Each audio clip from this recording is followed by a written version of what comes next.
Non mais il était nul. Je suis Thomas Cadenne et je suis scénariste d'Alt-Life. Je m'appelle Joseph Alzon et je suis le dessinateur de Alt-Life.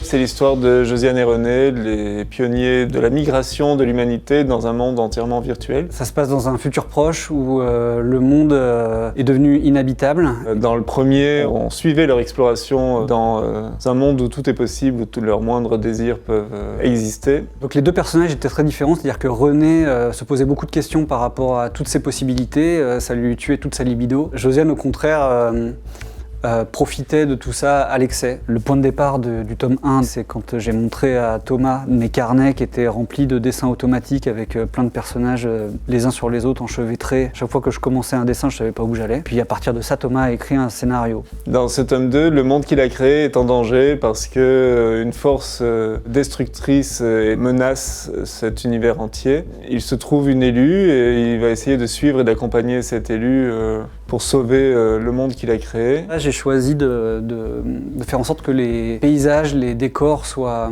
extrêmement riches, c'est-à-dire que ça foisonne de détails, mais les personnages, eux, ont comme quelque chose qui paraît un peu factice. Ils sont très froids, donc j'ai choisi pour ça de faire une ligne claire assez rigide. Alt-Life, c'est une manière d'utiliser finalement un petit peu tout ce que la BD permet, c'est-à-dire tout, et d'utiliser le fantastique ou la science-fiction pour parler de manière assez libre du monde dans lequel on vit, évidemment.